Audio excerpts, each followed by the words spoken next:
हर हर महादेव। ओम नमः शिवाय। मित्रों, आप सभी को सनातन धर्मसार की तरफ से जीवित पुत्रिका व्रत की हार्दिक शुभकामनाएं। ईश्वर करे यह व्रत सभी माताओं के लिए विशेष लाभकारी हो। संतान की रक्षा और उसकी उन्नति के लिए जीवित पुत्रिका व्रत बहुत ही पुण्यकारी माना जाता है। संतान की खुशहाली, अच्छे स्वास्थ्य, उन्नति और वंश वृद्धि के लिए ज्योतिया व्रत बहुत ही महत्वपूर्ण माना गया है। इसे ज्योत पुत्रिका व्रत के नाम से भी जाना जाता है। ज्योत पुत्रिका व्रत हर वर्ष अश्विन माह के कृष्ण पक्ष की अष्टमी तिथि के दिन रखा जाता है। ज्योत पुत्रिका व्रत में माताएं अपनी संतानों की सुरक्षा और स्वास्थ्य के लिए पूरे दिन और पूरी रात तक निर्जला उपवास करती हैं। चलिए जानते हैं कि ज्योत पुत्रिका व्रत की सही तारीख, मुहूर्त और पूजा विधि क्या है। इस साल 2023 में ज्योतिया व्रत 6 अक्टूबर 2023 शुक्रवार को रखा जाएगा।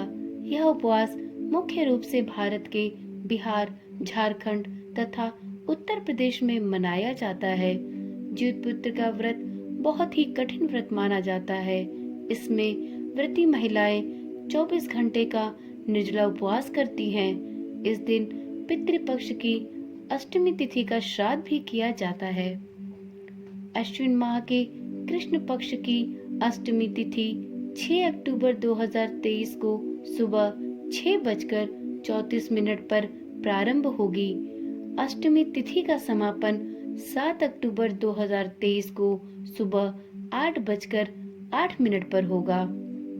व्रत का पारण 7 अक्टूबर 2023 को सुबह 8:08 के बाद का है। ज्योत पुत्रिका व्रत 3 दिनों का पर्व है। इस पर्व की शुरुआत सप्तमी तिथि पर नहाय खाए परंपरा से प्रारंभ होती है। इस दिन स्त्रियां पवित्र नदी में स्नान के बाद पूजा का सात्विक भोग बनाती हैं। दूसरे दिन अष्टमी को निर्जला व्रत रखा जाता है तथा नवमी तिथि पर इसका पारण किया जाता है। इस वर्ष नहाय खाए की रस्म 5 अक्टूबर 2023 को होगी। ज्योतिया व्रत 6 अक्टूबर 2023 को रखा जाएगा और व्रत का पारण 7 अक्टूबर 2023 को किया जाएगा। नहाय खाए के बाद ज्योतिया व्रत का उठगन या जिसे सरगी भी कहते हैं, वो 6 अक्टूबर की भोर में 2:30 से 3 बजे के बीच में पूरा अवश्य कर ले। ज्योत पुत्रिका व्रत का संबंध महाभारत काल से है। ज्योत पुत्रिका व्रत के दिन स्नान के बाद स्त्रियां कुशा से बनी जीमूत वाहन भगवान की प्रतिमा के समक्ष धूप, दीप, चावल और पुष्प अर्पित कर विधि विधान के साथ पूजा करती हैं। इसके साथ ही व्रत में गाय के गोबर और मिट्टी से चील तथा सियारिन की मूर्ति बनाई जाती है। पूजा करते हुए इनके माथे पर सिंदूर से टीका लगाते हैं और पूजा में जीवित पुत्र का व्रत कथा अवश्य सुनते हैं। पारण वाले दिन कई प्रकार के पकवान, विशेष रूप से महुआ की रोटी, नोनी का साग, चावल आदि बनाए जाते हैं। वैसे तो ज्योत पुत्रिका व्रत में कई सामग्रियों का प्रयोग होता है, परंतु इसमें सबसे महत्वपूर्ण चीज होती है ज्योतिया। ज्योत पुत्रिका व्रत से पहले माताएं इस ज्योतिया को रेशम के धागे में गुथवाती हैं। ज्योतिया सोने या फिर चांदी की लॉकेट की तरह होती है। यह अपनी परंपराओं के हिसाब से बनवाई जाती है। ज्योत पुत्रिका व्रत में ज्योतिया लॉकेट का बहुत महत्व होता है। ज्योतिया लॉकेट में जीमूत वाहन की आकृति बनी होती है। इस लॉकेट को महिलाएं लाल या पीले रंग के धागे में गुथवाकर गले में धारण करती हैं। इसमें 3 गांठें रहती हैं।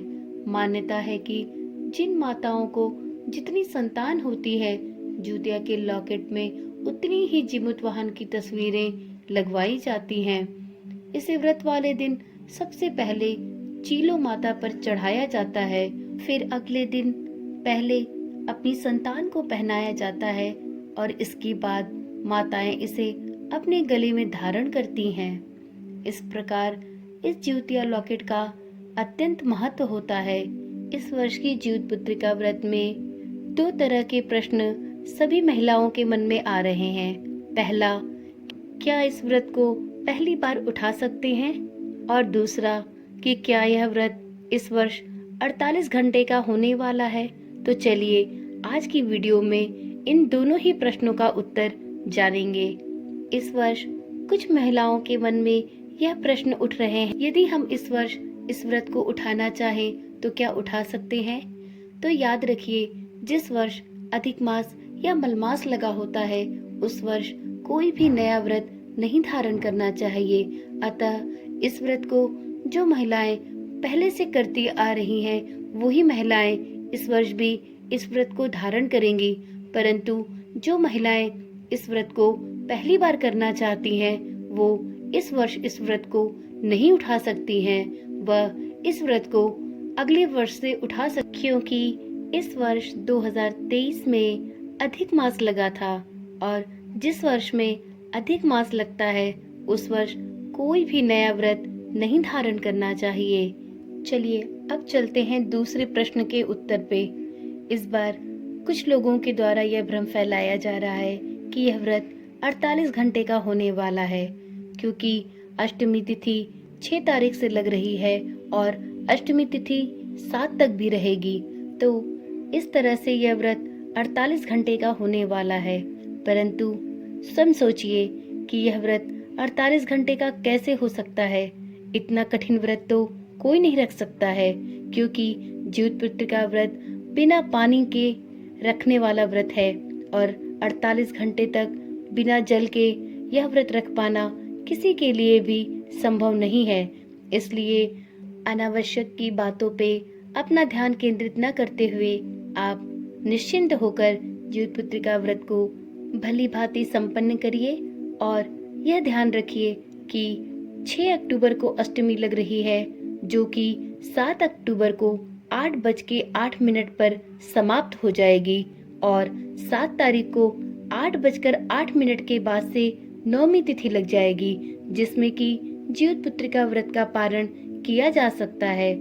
उम्मीद करती हूँ कि यह जानकारी आपको ज्ञानवर्धक लगी होगी, तो कृपया करके आप इस चैनल को सब्सक्राइब करें, जिससे कि आगे आने वाली इसी प्रकार की वीडियोस आपको बिना किसी रुकावट के मिलती रहे। तो चलिए कल फिर मिलते हैं एक नई कथा कहानी के साथ। तब तक के लिए ओम नमः शिवाय।